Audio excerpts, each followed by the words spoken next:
কিন্তু তোমার ডায়েরিটা কবে থেকে লিখছো, যেই ডায়েরিতে তুমি তোমার কনসেপ্ট গুলো লিখে রাখতে? ডায়েরি লেখার আসলে মানে ডায়েরি সেইভাবে সেই তো অর্থে ডায়েরি লেখা মানে তখন কি হয়, ছোটবেলায় ডায়েরি লেখ তাহলে হয়। আমি ধরো ক্লাস 1-এও ডায়েরি লিখেছি, 2-4 লাইন লেখা আছে, আজকে আমি সকালবেলায় ফুটবল খেলেছি।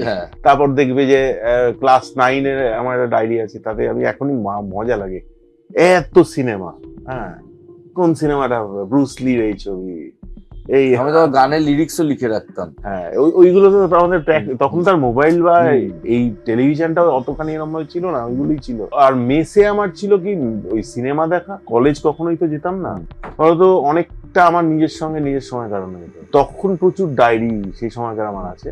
এই ডায়েরিটা হচ্ছে আমি বলবো তোমাকে 2008-9 সালে, যেখানে ওই রকম প্রায় 22টা না 24টা লেখা আছে আর কি।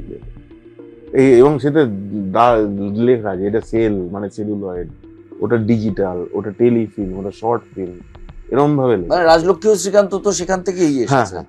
রাজলক্ষ্মী শ্রীকান্ত ওখান থেকে এসেছে, বাকিটা ব্যক্তিগত। তাই এই এখন যে ছবিটা করলাম সেই ছবিটাও তাই, তুমি ঢেউয়ের কথা বললে ঢেউ তাই।